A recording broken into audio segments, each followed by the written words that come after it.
racconto una storia che sa di incredibile. Un bambino cresciuto con mamma e papà. Lo voleva il suo nonno per crescerlo lui, ma la figlia da crescere insieme con mamma e con papà.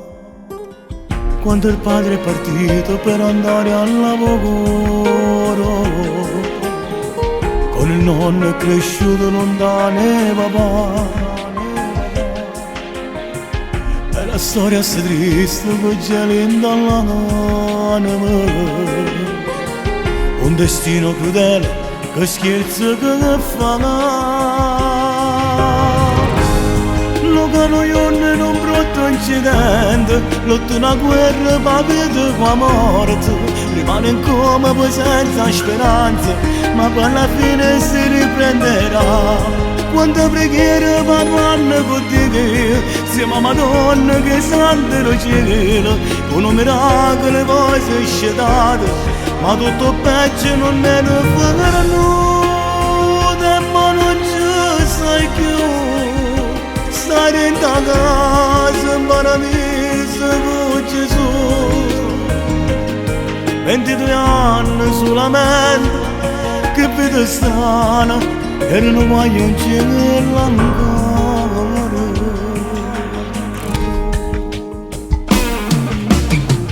Sta canzone ricordo che canto a un amico. Sta canzone ricordo che canto a un amico.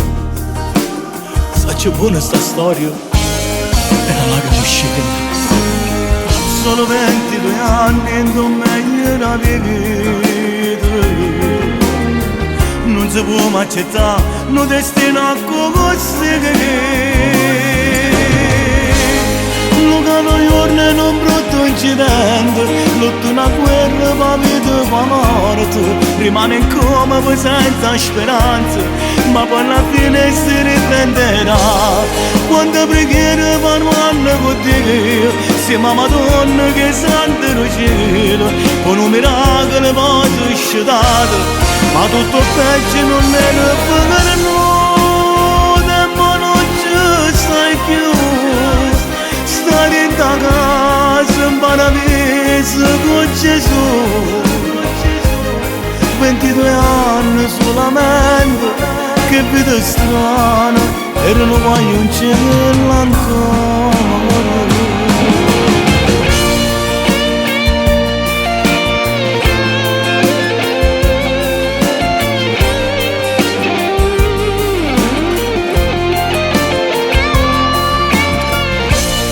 Quando preghiere parlano con Dio, siamo a Madonna che sante lo cielo, con un miracolo poi si scetate, ma tutto peggio non era a fare nulla, ma non ci sai più come stare in casa in paradiso con Gesù.